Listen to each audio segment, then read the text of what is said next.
Kata orang kalau sini rusuk kerang Tanjung itu aneh. Enak, kenyal. Sama dengan juga gadis-gadis Tanjung Balai, Bang. Oh, gadis itu. Tempat abang tuh lah. Jadi Bukan dulu Melayu tuh. aku kerang punya Tanjung kawan. Balai itu bedanya sama kerang batubara atau kerang yang lain. Kerang Tanjung Balai itu tidak berpasir. Kalau kerang yang lain berpasir, itu aja. Makanya kau kalau makan kerang di Budi itu, si Jaya udah pernah makan itu. Apa istimewanya? Kau tahu nggak? Kerang di Budi itu kalau sisa busuk. Kalau orang lain jual kan nggak busuk. Lihat kenapa? Dia rupanya kerang bulu itu dikopeknya dulu sama dia, disemprot pakai air, dicuci itu pasir yang ada di dalam. Ya, Nah, cuma bedanya jadi nggak manis gitu loh kan. Kerang itu enak ada lumpur-lumpurnya itu kan. Ya, tinggal kasih saus nanas saja itu. Iya, tapi bersih banget. Kerang itu tergantung apa? Jenis kerang tergantung kehidupan. Macam kepah itu hanya hidup di pasir bersih. Nah, kepah itu kan banyak juga, ada berapa jenis. Kerang bulu itu hidupnya memang di lumpur. Makan manis ya. Kerang batu hidupnya, jadi tergantung, orang bilang banyak pasir, tergantung.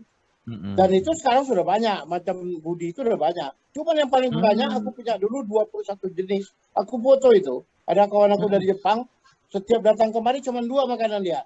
Habis ku ajak makan kerang, ku ajak makan durian. Aku cuma makan yang 2 dia, makan kerang, makan durian. Sekarang tinggal 13. Itu harus jadi perhatian. Harus ada betul. Harus membuat budidaya kerang.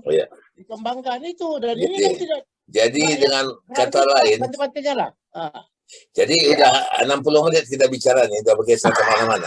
Jadi begini, jadi kalau dia masih ingat itu Bang, kalau di Medan Fair, kepiting menjepit korang ada di lubang batu. Ya, mari duduk tenang-tenang biar ku atur satu-satu. Jadi kita udah bicara tadi di Medan ini, persoalan minggu ini adalah bensin naik. BBM. Kemudian ada rob terjadi. Ya, kemudian ada juga kita bicara tentang lapangan merdeka ruang merdeka. Dan keempat ini soal makanan. Yang konsep. Jadi kalau aku mau bilang pesan aku barangkali mungkin bisa jadi pesan kita bersama. Itu apa Kitchen of Asia itu udah lalu pakai Kitchen of Medan adalah dulu. Itu ada dulu, nggak usah besar-besar kali lah. Jadi skalanya dikecilin ya. Asia loh, bukan ASEAN, Asia. Ya, di Kuala Lumpur, di Singapura aja sempat berkumpul semua bangsa. Nggak ada Kitchen of Asia. Aku kan aja judulnya Les. Aku nggak setuju tuh Bang Alis. Bang Alis nggak setuju tuh. Sekarang judulnya tukar aja Bang Alis tahu tuh. Kitchen of Asia Megamas. Asia Megamas. Apa Bang? Gimana Bang Alis? Lu ayo. Nggak bisa terima itu. Apa sebab Medan itu ya? Medan dan daerah hinterlandnya ya, di sekitarnya juga itu punya bahan-bahan makanan ya. Jadi jenis-jenis makanan atau jenis ikan-ikan cuma kemudi kapal, mana ada tempat-tempat lainnya. Cuma ada di Medan. Beratus itu apanya di sini. Jaya aja udah mencatat tadi itu 21 jenis kerang. Aku punya fotonya itu.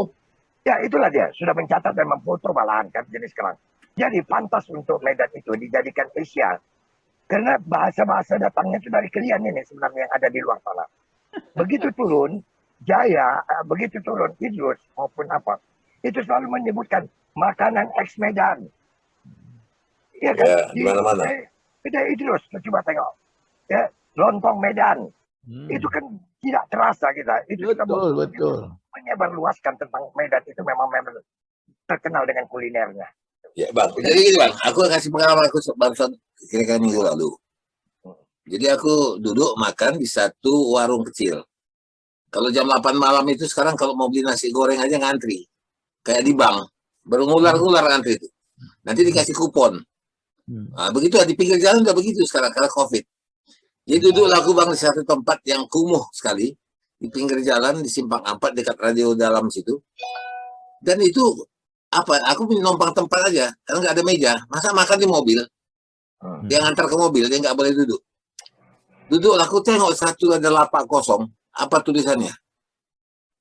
Tulisannya adalah nasi gurih Kak Rani. Nah, nasi gurih.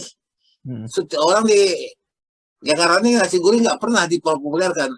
Duduk ya. Betul nasi gurih, kutanya. Nasi lemak. Mana orangnya? Oh dia jualan bang. Dari jam 6 pagi sampai jam 11 siang. Tiap hari. Datanglah aku ke sana. Betul-betul nasi gurih ya. Mungkin tidak seenak jalan masjid. Atau tidak seenak yang di Tom and Jerry di Medan. Tapi nasi gurih, benar. Bercakap laku sama orang itu. Melayu pula yang punya bang. Istrinya yang masak. Istrinya baru karo. Enak memang. Cuman tidak lengkap, tidak ada dendeng, tidak apa. Jadi betul, kita dengar itu saja pun datang kita. Udahlah, aku taruhlah di Facebook, kupromosikan. Memang enak. Aku potong dulu. Aku mau tanya argumentasi Idrus. Apa sebab Anda menyebut di spanduk itu lontong Medan? Kenapa mesti disebut Medannya? Gini bang, jadi Medan itu kan terkenal satu dengan makanan.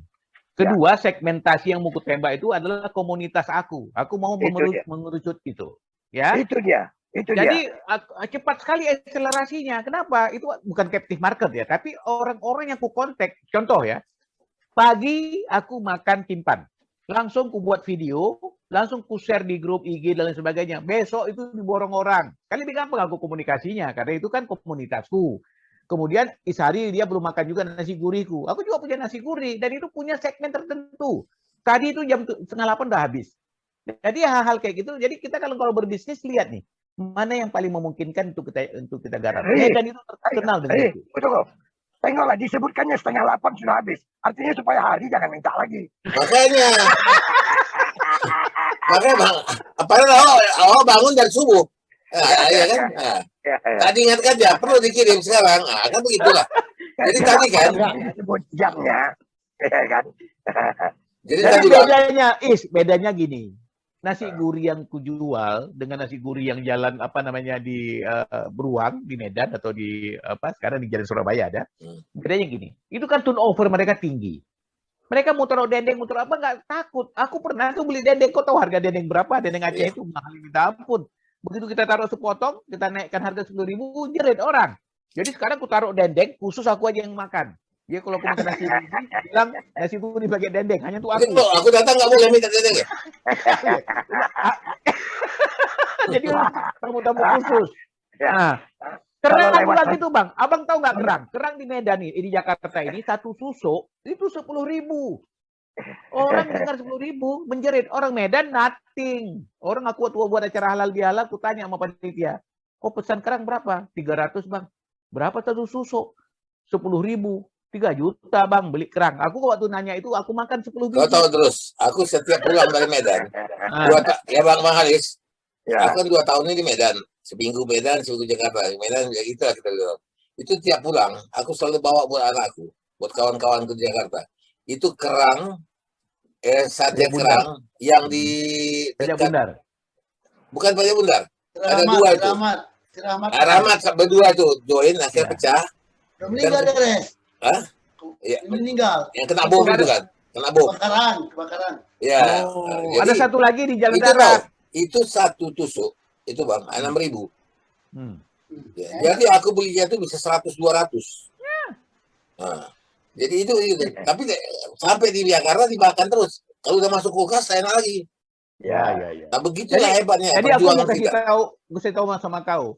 6.000 itu kan nggak ada apa-apa sama kita untuk makan. Betul, nothing. Aku bilang, aku makan 10 tusuk. Aku tanya sama dia, berapa kok beli tadi? 10.000 bang. Berarti aku 100.000 tadi makan kerang. Tapi bagi orang yang itu bukan sesuatu yang istimewa, mahal kali. Jadi di tempatku ada orang taruh kerang, nggak tahan bang, sebulan mundur dia. Yang laku 10 karena dianggap mahal gitu kan. Iya. Aku ada titip satu lah ini. Kalau namanya warung makan, pertama harus bersih. Yang kedua bagi kita itu halal. Nah syarat bagi bersih, halal, enak itu yang jelas dan kalau dapat murah. Tapi yang paling jelas sekarang setiap kedai makanan yang di pinggir jalan yang baru-baru itu harusnya itu ada air yang mengalir. Jangan mencuci piring, air cuciannya lebih kotor pada air yang dibuang. Itu dipersiapkan. Dipersiapkan kalau ada di pesawat semua titik ada titik air hidup, ada jalan lah. Ini kesempatan aku juga sedikit nih di acara ini. Jadi aku buka warung, kan aku yang bangun itu kebetulan tempoh hari Mak RT lah ya pada saat itu konsepnya dari kita. benar kayak kau bilang, kita ada SOP, ada standard operating procedure. Jadi semua aku pakai wastafel. Jadi dua itu dia. Dua wastafel yang layani mesti pakai sarung tangan. Nah, apalagi sekarang orang protes kalau pakai masker, orang nggak mau duduk. Sarung tangan itu aku kalau datang aku bentak-bentak tuh nabu aku kalau nggak pakai sarung tangan. Nah, itu ada SOP-nya. Karena orang mau makan cari bersih. Mahal dikit nggak apa-apa, yang penting bersih, rapi. Ada satu daerah di Jawa ini lah. Aku keliling cari makan, aku yang paling tengok dulu cuci piringnya di mana. Setelah aku tengok cuci piringnya, aku keluar. Aku pernah di satu daerah kepingin kali makan es dawet ini, cendol ini. Es cendol. Aku tengok dulu cuci gelasnya di mana. Lebih parah air cuci gelasnya daripada yang mau minum. Maka aku berhenti. Harus itu dulu yang dipersiapkan. Jadi kalau Medan mau buat, hidupkan titik-titik apa namanya, air yang jalan. Ya, itu kan ada itu kan ada orang kan begitu keluar dari restoran ditanya pengawal penjaga restoran, terima kasih ya Pak, katanya kan, ya hebat makanan kalian, katanya kan, dapur kalian kelihatannya bersih, gitu. Ya Bapak kok tahu, Bapak kan nggak ke belakang, nggak, semua rasa gelasnya sama piringnya udah rasa sabun semua aku rasa gitu. Jadi ada satu lagi tambahan. Jadi ada orang naik bus. Ini true story, tapi dia naik bus, kan biasa kan kalau makan di perjalanan itu, supir itu sudah main kerjasama sama restoran. Ya kan? Jadi dia nanti gratis. Ada satu tempat rame, itu lucu tuh Bang. Ini cerita yang aku bukan nggak ngalami sih.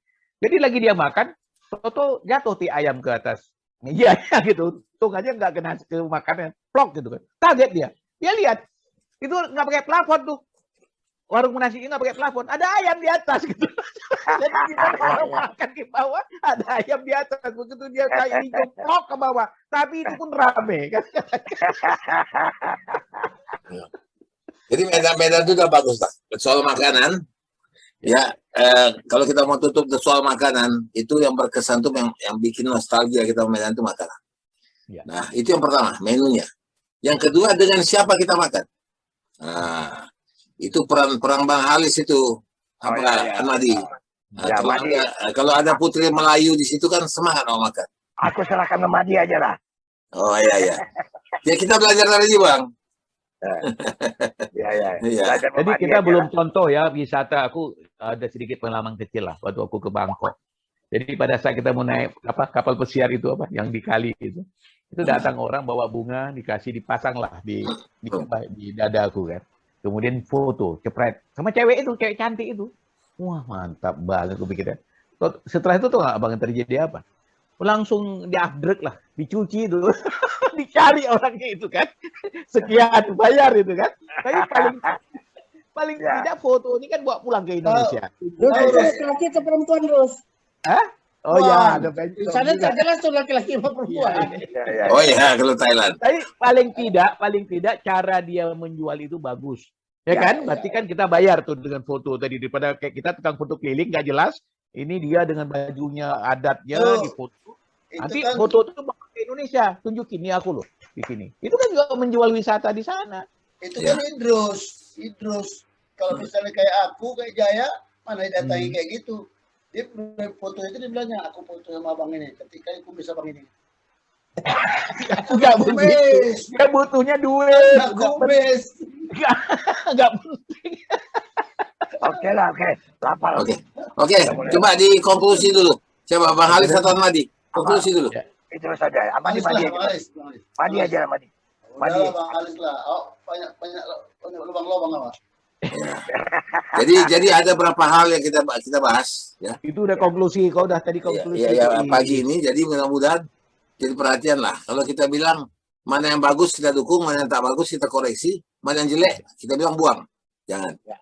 Nah, jadi dengan kata lain kita ikut berperan juga, ikut memberikan masukan dari masyarakat. Dan maka aku bilang kalau tadi dia bilang Kitchen of Asia boleh lah, megah sekali kan. Memang kadang-kadang kita kan kata-kata lebih megah dari kenyataan, dari actionnya. Nah, kan begitu. Tapi oke lah. Kita bisa jumpa minggu depan, kita atur lagi. Aku berharap ada follow up berita baik dari harga minyak itu penting sekali sama yang dulu ini. Kemarin yang minggu lalu kita bicarakan. Ya. Yang mengenai air bersih, gimana air bersih itu gimana? Oh Jadi? iya, iya, iya. iya. Ya kalau ada follow up news ya dia. Hmm. Oke lah. Oke. Oke, Bang Alis, apa? Oke. Li, aman? Oke, aman. Oke lah. Kita Aku atur jalan lagi ya. tes. Aku jalan Ya, tes. ya, ya. Assalamualaikum. Oke. Yuk, Yo. assalamualaikum warahmatullahi wabarakatuh. Makasih ya. Thank you.